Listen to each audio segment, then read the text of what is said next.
10:42, recién Nacho Sacchi nos hablaba del CESMAR, del Centro de Estudios Superiores del Mar Argentino, y para hablar al respecto, como siempre lo hace habitualmente, siempre vamos variando los componentes del mismo, pero está Rodolfo Ramayón. ¿Cómo estás, Rodo? Buen día. ¿Qué tal? Buenos días, Gustavo, Carla. Una vez más, un gusto siempre estar acá con todo el equipo de Phantom. Y bueno. Se nos frustró la zarpada del Thompson ayer, pero bueno, ya lo vamos a hacer cuando zarpe el Thompson. Sí, por lo general en estas situaciones y en función de los años que uno lleva en esto, por lo general siempre es más productivo cubrir la llegada, porque mira. Justamente en la llegada, si bien la gente viene luego de una ardua tarea y quiere volver con sus seres queridos, ¿no es cierto? Amarrar el buque, dejarlo en seguridad, poner todo a son de mar y partir para estar con sus seres queridos. Podemos recoger las experiencias que tuvo, ¿no? El evento. Dijiste dejar todo a son de mar. Bueno, son ¿Qué de mar. es eso? Son de mar, en realidad, son de mar es para cuando uno va a navegar, ¿no es cierto? Hay muchas terminologías como cualquier profesión. Sí, aprendemos. Lo que es son de mar es cuando vos tenés que tener dentro del buque todo bien aferrado, todo bien amarrado para que en este movimiento que la embarcación va a tener, que es el rolido y el cabeceo, en función de las olas que se va a encontrar. Estoy muy molesto, usted sepa disculpar. ¿Qué es el rolido? Esto es como transmitir una cirugía por radio, ¿no? Claro. Que dice, bueno, vamos pasando los instrumentos. Bueno, el rolido es a babor y estribor. ¿Qué es a babor y estribor? Explique, pero hay que vamos yendo con un diccionario. El público se renueva, dice la tía Mirta. Vamos. Babor, estribor. El rolido. Voy a ejemplificar este movimiento del rolido.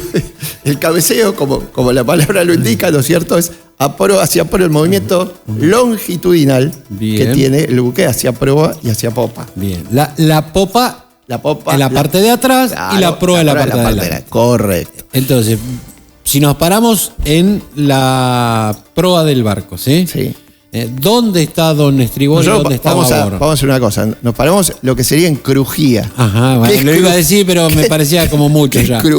Claro, ahí vamos incorporando otro término más. ¿Qué es crujía? Crujía es el centro del barco, sí. Lo que sería el medio, si cortamos longitudinalmente, la crujía. Entonces, a partir de ahí, tenemos babor, estribor, proa y popa. Babor a la izquierda, estribor a la derecha. Ya nos perdimos hacia dónde iba. No, está bien. ¿Y por qué se dice que un barco está escorado? Escorado cuando toma una cierta inclinación hacia una de sus bandas, con respecto a su eje longitudinal.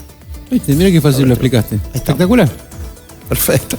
Te decía, más que nada, en función de la faena que uno, cuando vuelve, toma puerto, amarra, refuerza sus amarras, coloca la planchada. Para la gente que por ahí no domina los términos, planchada es, lo que dice hacer el paso para que une, ¿no es cierto?, que sería como una especie de escalera, que une lo que es el muelle con el barco. Esa es la planchada. No, claro, no todo es como las lanchas amarillas donde saltás. Claro. Las lanchas amarillas saltás. En este caso, los buques tienen su planchada. ¿Por qué? Porque muchas veces, y de acuerdo al lugar donde nos encontremos, al muelle donde nos encontremos, va a haber una cierta distancia entre lo que es la cubierta principal y lo que es el muelle. Justamente, imagínate, si vos te vas para el sur, hay lugares donde el buque, por ejemplo en Río Turbio, el buque toca en el fondo, queda apoyado en el fondo. O sea, queda más abajo que el muelle. Claro, queda apoyado en el fondo. Se retira el agua por la gran altura de marea que hay, y el buque queda apoyado en el fondo. Entonces eso exige también que haya una guardia permanente encubierta por las amarras, que en ese caso los barcos que hacen carbón, justamente, que hacen del Turbio a Rosario, todo ese trayecto, me tocó hacerlo un año, por eso te lo comentaba. Ahora, y esto, no solo por mi interés particular, sino para la audiencia también. Esto hace desde Río Turbio a Rosario, ¿sí? ¿Y por dónde va? ¿Cuál es el derrotero? Bueno, todo lo que es, navega prácticamente entre 10 millas de la costa, barajar la costa, es navegar, Sí. copiando prácticamente lo que es la silueta de la costa, en una derrota directa. Derrota es el camino que se traza, vamos a medida que vamos hablando. Está buenísimo. Va siguiendo ese camino y tenés más o menos aproximadamente a una velocidad crucero entre 10 y 12 nudos, tenés unos 5 días más o menos para poder llegar. A partir de ahí llegás... Perdón, Rodo, apunto esto. A que eso va por el mar... Claro. Y después ingresa a un río. Claro. O sea, el mismo tipo de buque puede navegar en el mar que en el río. En este caso nosotros estábamos en un transporte, que estaba dentro de lo que es transportes navales en su momento, que estaba una dotación mixta, que estaba comandada por oficiales de la Armada y toda la parte de marinería era la parte civil. A partir de ahí, el jefe de máquinas era civil, el jefe de cubierta era civil, ¿no es cierto? Como para entender. Sí, contextualizar, claro. Contextualizar un poco. Y a partir de ahí, llegamos al Río de la Plata. Todo tiene que ver con lo que es el calado del barco. Vos me decís, un barco que navega en el mar puede navegar en el río. Bueno, tiene que ver con su calado y con su estabilidad también. Porque imagínate que por ahí alguna embarcación que está acostumbrada a navegar, un chatón que puede navegar en el río, cuando sale al mar abierto, bueno, las condiciones son otras, ¿no es cierto? Entonces, a partir de ahí, como te decía, el buque llega al Río de la Plata, navega por todo lo que es el río de la Plata hasta entrar en el Paraná y poder llegar a Rosario. Es una navegación interesante. En otra nota podemos hablar una experiencia que tuve para ir a Iquitos, Perú, por el Amazonas. Pero eso lo dejamos la pucha.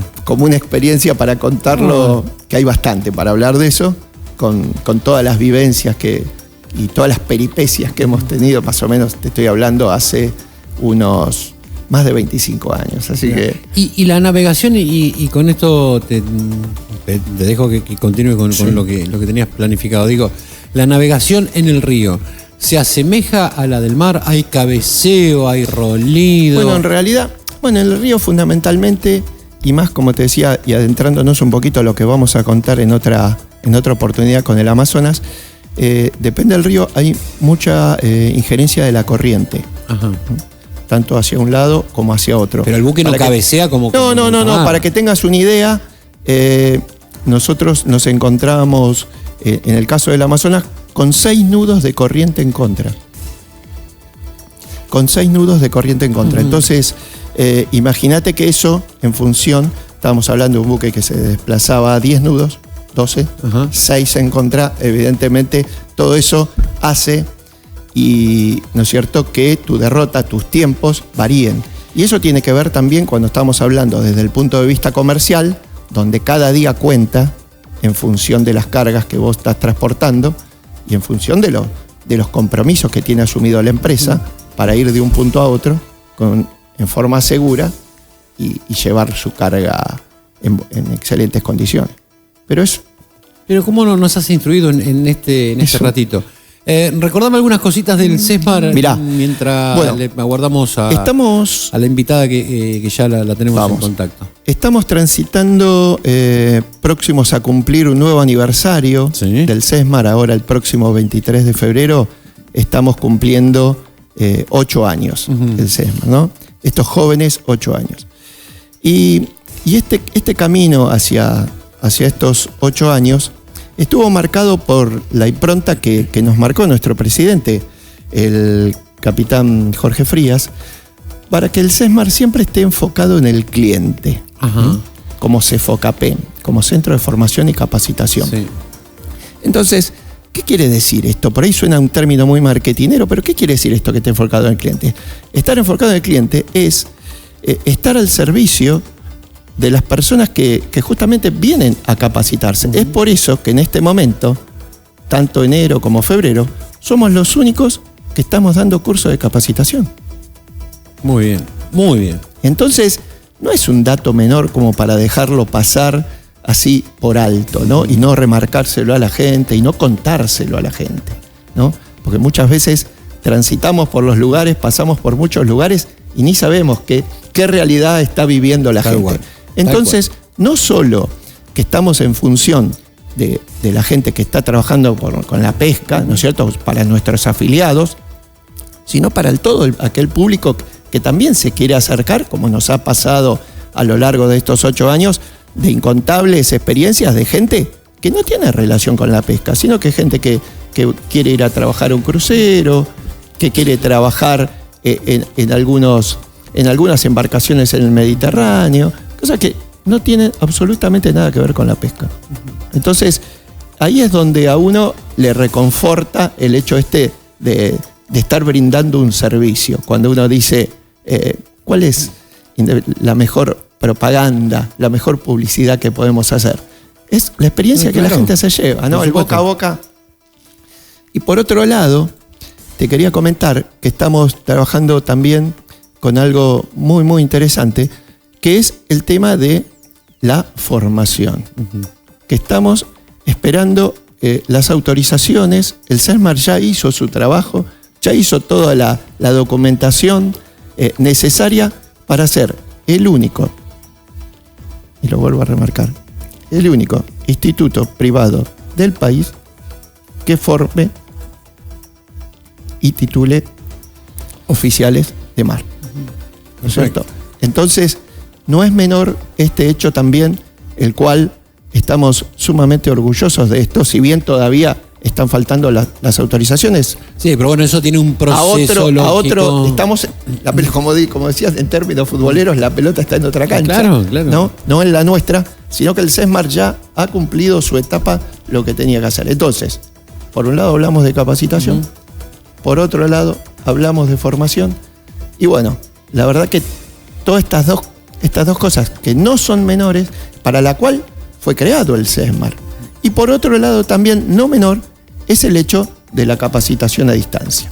Tanto la capacitación a distancia como la formación son las dos cosas que el SESMAR en breve, y ya no está en las manos del SESMAR, porque el SESMAR ya hizo su tarea, ya hizo las elevaciones que tiene que hacer, ahora solo faltan las validaciones, las autorizaciones, para que el SESMAR pueda cumplir estos dos objetivos. La verdad que nos llena de orgullo y estamos muy, muy contentos con esta tarea. Hoy es día de enseñanza, estamos aprendiendo de todo. Está buenísimo y es lo que buscamos, es lo que buscamos enseñar, ¿no? Déjame contarte también algo que ya sabés, pero bueno, se lo contamos a la audiencia también, el hecho de que otra cosa que reafirma el estar enfocado en el cliente es el hecho de que en el SESMAR en 2 semanas vos haces todos los cursos básicos. Entonces, eso para el trabajador es importantísimo, es sumamente importante. Porque imagínate que él invierte esas 2 semanas y se lleva todo este paquete, ¿no es cierto?, de cursos básicos que son sumamente importantes para su trabajo. Entonces, me parece que todas, más que decir, es hacer, ¿no es cierto? Y estas acciones que está llevando adelante el SESMAR tienen que ver con eso, con el hacer, ¿no? Y siempre bajo la impronta, bajo el timón de nuestro presidente Jorge Frías, que obviamente él lo pensó, lo soñó y hoy por hoy lo está llevando adelante con una tripulación que obviamente está demostrando estar a la altura de las circunstancias. Gracias, Rodó. De nada, gracias. Mejor que decir es hacer, dijo Rodolfo. Mejor que prometer es realizar, dijo un hombre que un día como el de hoy, en 1973, un presidente que había entrado por la ventana en la Argentina, que se llamaba Lanusse, le dijo: no, usted no puede venir más a la Argentina. ¿Cómo? No viene más a la Argentina. Pero bueno, ese hombre que era muy futbolero porque que era hincha de Boca, más allá que el estadio de Racing lleve su nombre, que era hincha de Boca, pues hacía el nólogo, era futbolero. Y entendió de muy chiquito que la pelota es redonda.